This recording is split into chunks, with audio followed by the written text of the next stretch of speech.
We sometimes think that we can do every bit as well as the man, and in our own way we can, in our own areas. But the ideal wife, the ideal mother, functions in a way that honors her husband's leadership. We need to honor and respect our husbands. We respect him, we build him up, we encourage him, and hopefully that happens back and forth. It says, you know, the way that we love each other. Men love their wives as Christ loved the church. Women respect their husbands. We respect him, we build him up, we encourage him. We do all that we can to protect his reputation and our relationship. So she provides for her family, she provides for her husband, she provides for herself. Women can't leave yourself out of it. Now, I'm not saying that we indulge ourselves, but we also, when we get married, we don't want to let ourselves go. I remember there was a short time right after we got married, and I was not working, Lynn was gone all day, and I thought, well, why should I dress up? I just put on jeans and a t-shirt, and I didn't put on any makeup, and I thought, why should I? But then after a while I got to thinking, you know what, there might be some pretty ladies at work. Maybe I better, you know, at least dress up so that he's not attracted to somebody else that looks better than me. So, you know, I'm not saying that we do that, but we also, sometimes I know that mothers sometimes sacrifice your own self or your children. Rather, we didn't have a lot of money when we first got married. We were kind of not very wealthy at all. But so I found myself buying things for my family, but I wouldn't buy things for myself. And you know, every once in a while, it does a woman good to buy a pair of shoes or buy a dress. I'm not saying that we overindulge. I'm not getting that. That's not what I'm saying. I'm just saying that sometimes we need to, you know, do something for ourselves. Now, I don't want to go to the far end of that, because in this day and time, the TV would have you to say, it's all about me. I deserve it. I'm going to buy, you know, I can have all this. That's not what I'm saying at all. But sometimes I think mothers tend to sacrifice yourselves for your families. And we do it because we love our family. But every once in a while we need to provide for ourselves. And then last of all, I think she's a provider of the poor. You know, we should be generous with what we have. It may not be money. It may be, you may have a big garden and you may need to share with somebody who has less than you. Or you may have a skill that you can share with somebody else. And I think, you know, women of the church tend to do a good job at that. But if you are the ideal woman, that you provide for, you're generous with other people who have less than you. And some people may just, for a time, need help. It may not be all the time. You know, you don't want to get in the habit of just giving out to the point where they become dependent on you. And that sometimes happens even with grown-up children, you know, but we have to let that go. Okay, so we've talked about her being a good provider. We're talking about her behavior. Now I'd like to talk about her character. It says in verses 25 and 26, she is clothed with strength and dignity, and she laughs without fear of the future. When she speaks, her words are wise, and she gives instructions with kindness. So strength and dignity, or strength and honor, are her clothing. This is a woman who must surely fear the Lord.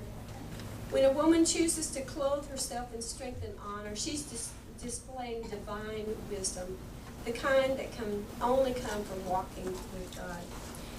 Only with the peace that comes from walking with God can a woman rejoice in the time to come. She doesn't fear the future. She rejoices in it. She faces the future with confidence. It says when she speaks, her words are wise. And her instruction probably refers to her teaching of her children. It could be in the workplace. It may be people that you work with. You may be over some people at your workplace. But you speak to those people who are under you with kindness and with wisdom. You don't downgrade them. You don't talk mean to people. You are kind to them.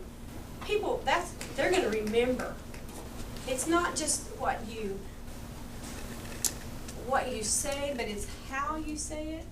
They're going to remember you for your kindness or just the opposite. You may have had a boss that was always rough with you, or gruff, just, and you think, I don't really like them, I don't enjoy working with them. But then other people who are kind in the way they say it, they may say exactly the same thing, but in a kinder way. You'll remember them for being just the nicest people.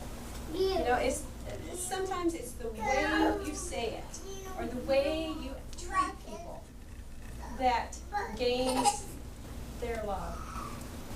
And we need to do that with our wives, with our husbands, with our mothers, with the people that we work for. Today it's kind of trendy to be sharp, quick-witted, sometimes sarcastic. I see that all the time, that people are that way. I see it on TV, I hear it, I see it in the workplace. But the ideal mother is loving and kind in her speech. And she also gives good advice to her family because her words are based on kindness. She gives instructions with kindness. Okay, the family life. This is the fourth aspect of the ideal mother. It says, in verse 28, her children stand and bless her. Her husband praises her. Her children will call her blessed. There's always all of those different growing times in childhood, and I know that, like my daughter, when she was in high school, she didn't like me. And you know what? I loved my daughter, but there were times that I didn't like her either. But we get past that, But once you get past that, then you look back and say, I love my mother, or I love my daughter, and we're very close now. So there's hard times. Sometimes it's boys and men, go through that same thing, a kind of conflict. But there will eventually become a time when your children will rise up and call you blessed. And just like all of you stood up, nearly everybody stood up and testified about your mothers, you remember the good things. There were bad things along the way, right? With your mothers? Yeah. But that's not what we think about. And when we stand up and talk about our mothers, we talk about the good things that she did. Because we know that she loves us and she has our best interest in heart. We didn't always agree with our mothers. We didn't always like the things that she said because we want to do it our own way. Is that right? Yeah, we like doing it our own way. But in the end, we rise up and we call her blessed. So I'm saying, children, which there's not any in here, except you're not quite a child, you're really more of a young man, but honor your mother. Call her blessed. Because they do love you and they do want the best for you, and that's great. Her husband also, let's see, it's in verse 28, 9. 28. Her husband praises her also. And men, do you see what it says? It says, many daughters have done well, but you excel them all. He's simply saying, there's some good women out there, but you've got them all beat. You are the best. And you need to tell her that every once in a while. It doesn't hurt to say, you are the best ever. Now, we're not going to, men and women don't always agree on everything. And we don't always, think their way is right. But you know what? we need to be appreciated. When people are appreciated, something happens. It just brings you together, and that relationship flourishes when we know that we're appreciated by our spouse. Okay? So, men, praise your wives every once in a while. It won't hurt for long. Yeah. All right. The secret of the ideal mother is in verse 30. It says, charm is deceptive and beauty does not last. Here's the secret. But a woman who fears the Lord will be greatly praised. Her secret is her godly character. Now, she may be physically charming and beautiful, but those qualities don't always last. They might. There are some beautiful older women, and sometimes that our charm and those wrinkles come and things aren't as attractive as we used to be. Those might not last. But as a woman who fears the Lord, that inner beauty comes out, and she can be praised by her husband and others. When it comes to that,